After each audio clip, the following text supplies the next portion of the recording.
Yes. Скажите, пожалуйста, вот вы в своей лекции говорили о том, что не нужно Бога лишать человеческих качеств. То есть вы говорили о том, что у Бога, так же как у людей, есть пол. Получается, каждый из людей, то есть мужчины стремятся к своему Богу, женщины стремятся к своему Богу. Это не есть ли отхождение, наоборот, от Бога, от единого Бога? You told that human beings have the qualities like God. So we see gender, but we can say that females are looking for their own God, and males of this world looking for their own God. So do you think that you told that God must have some gender qualities in him, but don't you think that this is contradicts the idea of a single God, of a single source, male and female? No, I don't. Нет, я не считаю, что здесь противоречие. Because just like when we understand God in this concept to be a system. В этой концепции Бог — это система. Right? So, like in this world, sometimes the woman's called the better half. Как в этом мире иногда женщин называют лучшей половиной человечества. So you have God, but his better half, his internal sweetness, personified and manifested as his feminine counterpart. Также и в Боге. Он Бог целое, но в нем есть его лучшая половина, его женские качества. Это проявлено как его женская половина. Queen doesn't eliminate king or threaten the existence of a king. Наличие королевы, существование королевы не угрожает положению короля, не отменяет его положение. In fact, a king without a queen is a sad affair. Скорее, когда у короля нет королевы, то это очень печально. So when we say king, we understand there's queen, princes, ministers, kingdom, citizens. Поэтому, когда мы говорим «король», мы подразумеваем, что обязательно также должна быть и королева, принцы и принцессы, министры, подчиненные. But there's a tendency in Western thinking to isolate God as a lonely figure. Но в западных взглядах есть такая склонность, попытка изолировать Бога, сделать его одинокой фигурой. He has no equal to have a relationship with. Как будто бы около него нет никого из равных, с кем он мог бы вступить во взаимоотношения. So here, that's why you have the masculine and feminine. Именно поэтому есть мужское и женское. Right? They're complementary. Они дополняют друг друга. He's an enjoyer. She's enjoyed. Он наслаждающийся, она дарующая наслаждение. Right? And in that loving exchange, they're both enjoying. И в этом божественном обмене чувств они оба испытывают наслаждение. То есть я правильно поняла? Вы говорите о том, что система, индуизм полностью, вот с его иерархией всех богов и божеств, это является король, королева и вот всех, кто их окружает. То есть на самом деле Бог в индуизме это полностью эта система. То есть каждый божок является определенным качеством в самом Боге. Did I get you right that in Hinduism, the whole system of all the gods and goddesses of India is a part of the system, and that actual God, in your understanding, is a whole system, and that every deity we see is some manifestation of some qualities of God. Yes, but again, there's gradation. Да, но опять же есть градация. So at the center, you have one God in the center, Krishna. Поэтому в центре есть один Бог, Кришна. Whose counterpart is his feminine counterpart, Radha. Его женская половина, его вторая половина, Радхарани. Together they make up the supreme absolute truth. Вместе они составляют высшую абсолютную истину. Then they start expanding outward. Затем они начинают распространять себя вовне. And two other avatars, the male avatar with his Shakti, feminine counterpart. И тогда он являет свои проявления, аватары, которые приходят вместе со своими шакти, проявлениями ее женской энергии. Это все в духовном мире. Далее, в материальном мире есть так называемые боги и богини. And they all, as you say, they have some divine qualities, some divine aspect they're personifying and representing. И в каждой из них есть какой-то божественный аспект, который они олицетворяют.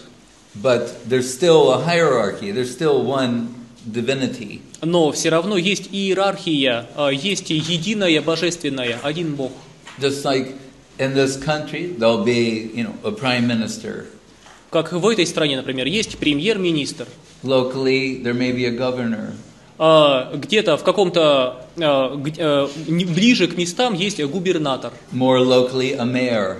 Еще ниже есть мэр. So the mayor is supreme in one context, the governor in another, the president or prime minister in another. И в каком-то контексте мы можем говорить, что мэр занимает высшее положение, в каком-то контексте мы говорим о губернаторе как о высшем, а в каком-то контексте о премьер-министре. But the higher absorbs the supremacy of the lower. Но высшее вмещает в себя, поглощает превосходство низшего. So when people, with a superficial glance of what you call Hinduism, people just say, oh, there's just so many gods and goddesses. Поэтому при поверхностном взгляде на то, что вы называете индуизмом, люди говорят, ой, там столько богов, столько богинь, просто голова кругом идет, ничего не понятно. But if you study this carefully and systematically, you see, oh, there's a structure and there's a hierarchy. Но если внимательно и систематически изучить это, вы увидите, что есть система и иерархия. And that makes sense as a parallel to our experience. И разумно, что в этом есть параллель тому, что мы с вами видим сами. Yes. Буквально о том, что сейчас было сказано. Вы говорите, что Бог и богиня слагают абсолютную истину. Соответственно, в истине не должно быть противоречий, как я понимаю. То есть, я не говорю о противоречиях. Не должно быть противоречий, не будем уточнять досконально. При этом и Бог, и богиня имеют свой характер, что ли. Они подобны человеку, а значит, каждый из них может иметь свое собственное мнение. Соответственно, между ними, как и между любыми людьми, могут возникнуть противоречия. И как это может быть одновременно, что истина не имеет противоречий, но Бог и богиня могут иметь противоречия? You told us, I understood that supreme truth is basically God and goddess. But we also know that absolute truth should be devoid of any contradictions. But if they are God and goddess and like human-like qualities, they each have their own opinion. And so sometimes some clashes in their opinions might come. So how do you explain that absolute truth should be devoid as play? Объяснение в игре. Therefore, you have the concept of what is called lila. Есть концепция, называется лила. Like in loving affairs, sometimes there's a fight for no reason other than love. Как иногда в отношениях возлюбленных возникает сражение, и для этого нет никаких причин, кроме самого чувства любви. It's not truly cause and effect, and it's not truly conflict. И на самом деле этот конфликт не является по-настоящему конфликтом, и он не ограничен также причинно-следственной связью. Lila, play, it's like a movie. Это лила, игра, можно сравнить с фильмом. In a movie, the actors are assuming different parts and roles. В фильме актеры играют разные роли, облики. And to make it interesting, there's conflict, dramatic conflict. И чтобы фильм был интересным, должен присутствовать конфликт, драма. That makes the emotional experience more intense. Тогда это захватывает наши эмоции. Right? Maybe someone plays a villain in a movie, they're killing somebody. Кто-то играет в кино злодея и убивает других. But maybe they get the Academy Award. Но за эту роль они могут получить Оскара. For playing the most horrible person. За то, что он сыграл невероятного мерзавца. Because it's a play. Потому что это игра. So there's a script, cast, all of these things. Итак, есть сценарий, есть набор актеров, есть все это. So in the Krishna conception, there are divine pastimes. В Кришна концепции есть божественные игры. Meant to increase the ecstatic emotional sentiments and exchange. Предназначенные для того, чтобы усилить экстатические переживания, экстатические эмоции, обмен чувств. So apparently there's conflict, but not really.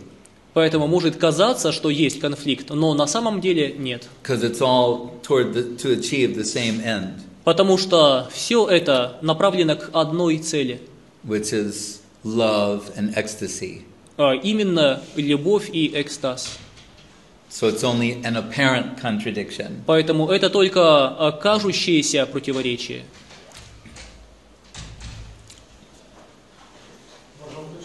Yes. То есть боги нами манипулируют, но не искренне с нами, так получается? Извините, не расслышал. Боги нами манипулируют, но они искренне. So can we say that gods are manipulating us, but they are unsincere? Insincere? Insincere. The gods? Yes. No, we would have to say there's the principle for every action, there's an equal and opposite reaction. We're responsible for our karmic circumstances. They're only facilitating it. Есть принцип. Каждое действие влечет за собой равное противодействие. И по этому принципу, согласно этому принципу, мы сами ответственны за ту ситуацию, в которой сейчас находимся. Никто другой не виноват. That responsibility lies with us. You can't blame it on the gods. Боги только позволяют этим законам работать, но вы сами отвечаете за то положение, в котором находитесь. Вы не можете винить богов. То есть речь идет о том, что Бог есть проявление абсолютной справедливости, честности. Вот. И тогда почему столько много всяких несправедливых вещей? Проблема теодицеи называется. Христианская. Can we say then that God is original, is absolute justice and law, but then why so many unlawful and injustice things here? Like if you hear the term theodiceia, the question about the origin of evil in Christianity. Yes. All right. So these are interesting points and two things we'll have to consider. Это интересное замечание. Здесь нужно обратить внимание на два момента. In Krishna conception, mercy is above justice. В Кришна-концепции милость выше справедливости. Heart is above intellect. Сердце выше разума. So that's the nature of the spiritual world, and it's all accommodating. Такова природа духовного мира, и в духовном мире есть место для всех. Now, within the material world is the plane of action and reaction. А материальный мир – это место поступков и их следствий. Where one living entity thrives by exploiting another.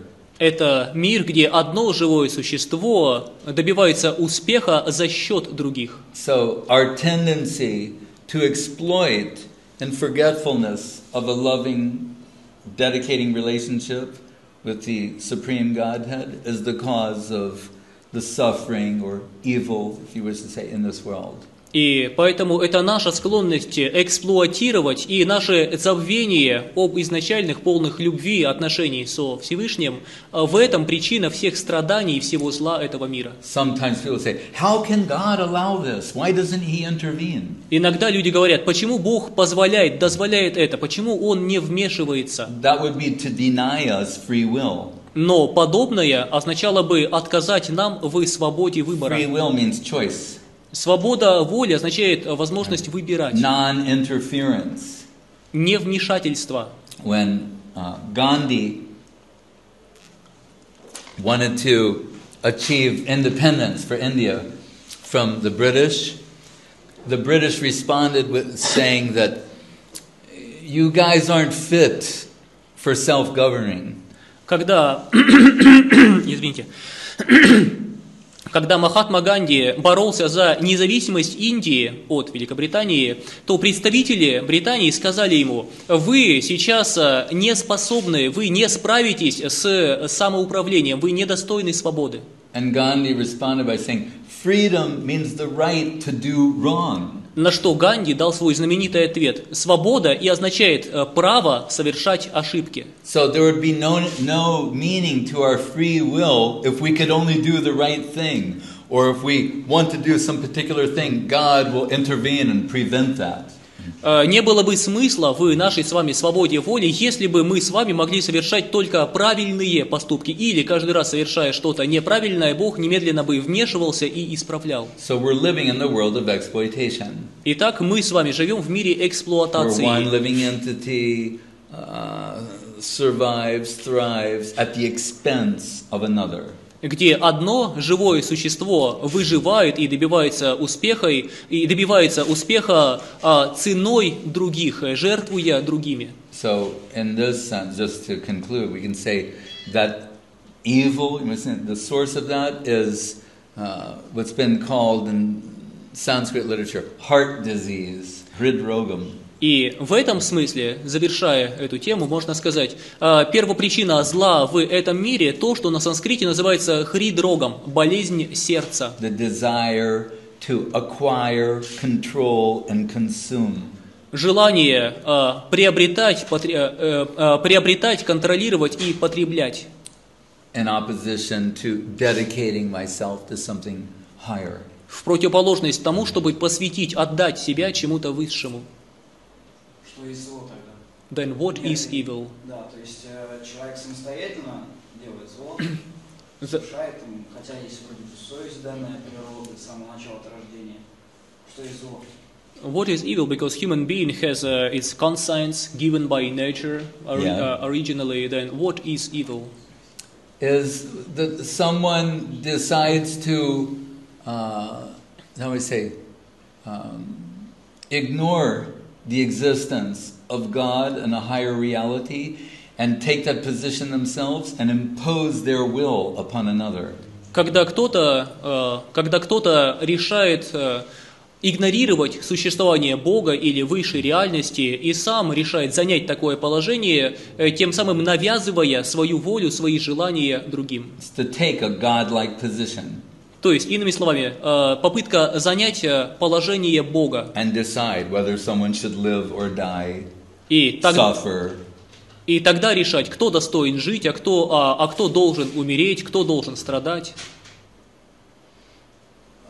Добро, Бог – это личность, зло – это личность.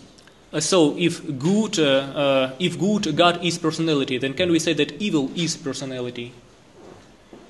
I don't understand that. If God Yeah. and being all good, He is personality, then can we say that And he is personal. Yes, and He is good. We can Yeah. say that good and God, which are synonyms in His speech, are personality. Then can we say that evil, the concept of evil is personality also? Has Yes. a personification. Yes. Sometimes it's described that way. Иногда зло так описывается. Right? But there's individually and collectively. Но есть индивидуальное и коллективное. So we have, just as they sometimes refer, we have our own demons. Как иногда говорят, у каждого есть свои черти внутри. So sometimes evil tendencies are personified. Поэтому иногда дают олицетворение, описывают олицетворение дурных, злых But склонностей. again, we are responsible for our karmic circumstance. Но, опять же, мы сами ответственны за свои кармические обстоятельства. And in that sense, no one is innocent. И в этом смысле невиновных не бывает. Yes. What time is it now? 8:30. Что Бог подобен человеку. Соответственно, могу предположить, что любой человек может достичь уровня Бога. Однако Бог создал эту, я, может быть, конечно, ошибаюсь, но Бог создал эту землю, нас, людей, и все сущее на земле и вокруг нас, то есть космос там и так далее. Получается, что любой человек, если он победит в себе пороки, то самое зло, о котором мы говорим, то есть если он будет поступать правильно, верно, в конечном счете он может достигнуть уровня Бога. Соответственно, он может создать мир. Ну, понятно. То есть получается, что до сих пор никто, так как другого мира не существует, Ну, по крайней мере, мы понятно, не вопрос. знаем, Да. то получается, никто не достиг этого уровня. Вопрос. Во-первых, почему и возможно ли это в принципе? Вопрос, Я имею в виду не возможно ли достичь уровень, а возможно ли такое, что... я понял, что кто-то, я понял. You say that that God has human-like qualities. So I'm sorry if my question sounds like ignorance, but I assume from that then a human being, by eliminating his evil, bad sides, can By doing what with it? by eliminating, getting rid of his evil sides, can become God, achieve God position, and so therefore we know God is the original source of everything. That human slash God would then create his own world, his own existence, but that didn't happen as of yet. So my question is basically: is it possible for someone to achieve that absolute position of God, and why? Not to achieve the absolute position, but to be as God is human-like. Human beings can become God-like. Речь не идет о том, что человек может стать Богом в полном смысле этого слова, но подобно тому, как Бог может проявлять человеческие черты, также человек может стать богоподобен. See, in Krishna conception, creation is a very secondary function. В Кришна-концепции творение этого мира имеется в виду, это считается вторичным вопросом, не главным. So they say in the Bhagavad Purana, if someone perfectly executes their prescribed duties, their dharma, for 100 births, they can achieve the position of Brahma.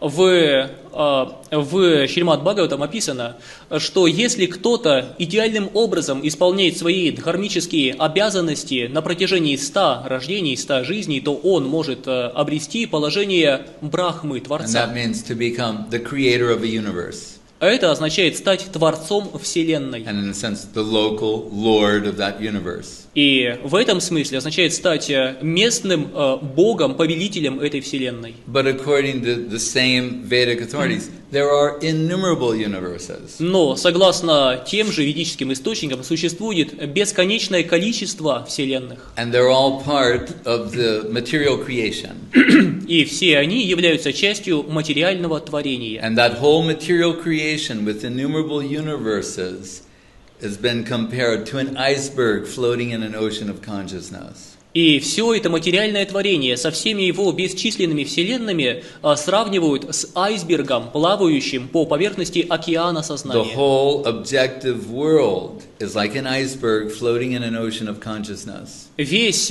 объективный мир лишь айсберг, плавающий по океану сознания. Compared to the spiritual universe, it's minuscule. В сравнении с духовной вселенной, духовным мирозданием, это что-то очень маленькое. So relatively speaking, it's a God-like position. Поэтому, сравнительно говоря, человек может достичь богоподобного положения. But compared to the actual supreme absolute truth, it's negligible. Но в сравнении с самой абсолютной истиной, высшим первоисточником, это нечто They незначительное. tell a story of Brahma, one lord of the universe. He once went to see Krishna in Dwaraka. That's where Krishna lives as a king with so many thousands of queens. Мы слышали историю. Однажды Брахма, Творец Вселенной, пришел на встречу с Кришной в Двараку, в город, где жил Кришна, в окружении множества своих цариц во множестве дворцов. So he has 4 heads, the 4-headed Brahma. You might have seen him in some of the pictures. И у этого Брахмы, Творца Вселенной, 4 головы. На некоторых изображениях можно найти его, 4-головый So образ. he created the universe. Он сотворил Вселенную. Right, and planets, everything. So anyway, he comes to see Krishna, and his secretary says, please have a seat. He'll see you in 15 minutes. И так этот Брахма, который сотворил всю Вселенную со всеми ее планетами, пришел к Кришне, и его встретил секретарь и сказал: подождите, посидите, пожалуйста, здесь. Кришна примет вас через 15 минут. So that secretary goes and asks Krishna and says, Brahma, the creator of the universe, he'd like to see you. And Krishna says, which Brahma? И секретарь отправляется к Кришне и говорит: Брахма, Творец Вселенной, пришел, хочет встретиться с вами. На что Кришна отвечает: а который Брахма? So the secretary comes out and says, Krishna is asking, which Brahma are you? Наш секретарь вернулся к Брахме и сказал, Кришна интересуется, а который вы Брахма? He becomes indignant. The four-headed Brahma, I created the universe. На что тот чувствует раздражение и говорит, как кто? Четырехголовый Брахма, творец вселенной. Father of the four Kumaras, Brahma. Отец четырех кумаров, Брахма. Secretary, all right. Хорошо, хорошо, отвечал секретарь. Then finally he's shown in to see Krishna. Наконец его пригласили на встречу с Кришной. And Krishna says, how's everything going? Кришна спрашивает, ну как там дела, как у вас в вашей вселенной? And he says, very good by your grace. По вашей милости все хорошо. He said, but I have a question I'd like to ask. Но я хотел бы задать один вопрос. What is that? Какой вопрос, спрашивает Кришна? He said, you asked which Brahma? Вы спросили, который Брахма? Are there other Brahmas than I? Разве есть другие Брахмы, кроме меня? And by mystic power, Krishna there's in every universe of Brahma, some four heads, 8, 16, 32, 64, a gig. They all come and they all bow down and come to see Krishna. И своей мистической силой тогда Кришна призвал всех брахм. Нам говорят, что брахмы бывают разные. У кого-то 4 головы, у кого-то 8, 16, 32, 64 и больше, у кого-то гиг голов. И всех их Кришна призвал к себе, и все они склонились перед ним в поклоне. And the four-headed Brahma is said he felt like an insect in the presence of many giant elephants. И говорится, что этот четырехголовый Брахма чувствовал себя в том собрании, словно насекомое в окружении огромных слонов. He was humbled. Он почувствовал свою ничтожность. So, relatively speaking, it's a godlike position. Поэтому, относительно говоря, это положение, это богоподобное положение. The difference is in magnitude. Но остается разница в величине. Finite magnitude and infinite magnitude. Ограниченная величина и безграничная величина. Difference between the sun ray and the sun. Как разница между лучиком солнца и солнцем. Sun ray is qualitatively like the sun. Лучик солнца по качествам подобен солнцу. But the sun possesses an infinite magnitude of those qualities. Но солнце обладает этими качествами в бесконечной степени. But sometimes, relatively speaking, we become overwhelmed in consideration of our own qualifications. Но иногда бывает, рассматривая все с относительной точки зрения, мы забываемся и думаем, что наделены какими-то сверхкачествами. Такой вопрос. This will be last. Не совсем понял. Получается, не совсем понял даже. Может ли человек, пройдя через какой-то путь, все-таки стать, я так понимаю, уже творцом мира, а не именно Богом? То есть величина Бога недостижима для обычного человека. И то есть, получается, человек может стать только творцом мира. Так. So is my understanding correct that human being cannot become the absolute God himself, but he can become one of creators of the universe, of one of. That's correct. Да, это правильно. But that's not the target of a devotee. Но не в этом цель преданного. They would rather enter the spiritual domain and have a life of loving exchange with Krishna personally. Преданные хотят вступить в духовный мир, духовную обитель Кришны, и там вступить в любовные взаимоотношения с Ним. And we have to conclude there this И evening. на этом мы вынуждены закончить нашу So I сегодняшнюю thank you встречу. very much. Спасибо большое. For all your kind questions. Спасибо за ваши and your любезные attention. вопросы и за ваше внимание. And we hope to see you again. If you could sing, if you'd like to sing. We'll be outside for a few minutes. И сейчас на этом наша формальная встреча закончена, но Махарадж будет еще здесь в течение нескольких минут, поэтому можно подойти с какими-то личными вопросами. Thank you. Hare Krishna. Спасибо.